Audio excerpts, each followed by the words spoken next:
که انقدر پول داریم آیرون میذاریم زیرمون. خب من اینجا کسی نیست، کسی هم باشه سری میدونیمش. خب ببین میری یا ببرمت؟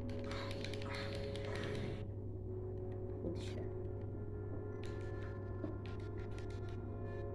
بگی بخواب جان خودته.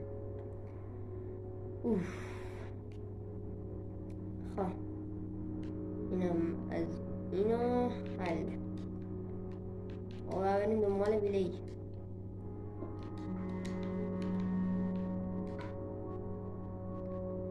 ما دوباره آیرون میذاریم دیگه. حتی طلا هم داریم تازه. خیلی خوبه. چند تا طلا داریم. طلا جا ارزش نداره ولی خب ما جمع کردیم. آیرون بذار.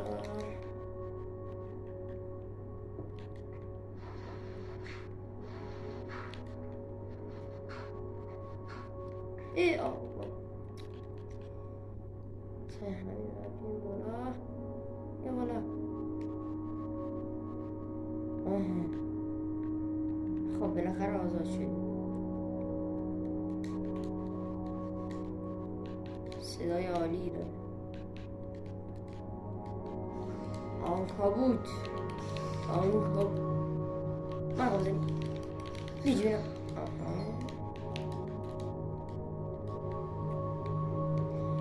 برو بچه این سپره نگاه خیلی عجیبه. این سپره تو ماینکرافت الدا رو بگیری نکن.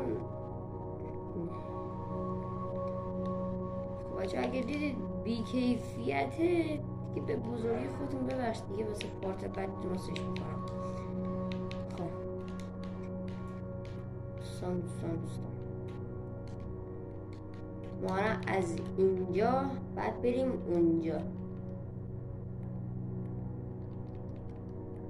خب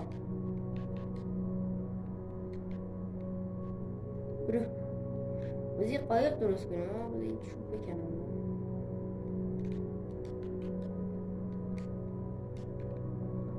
چوب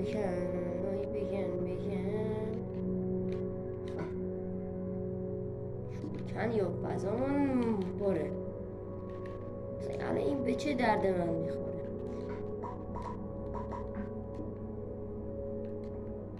خب اینم از این. خب رفتیم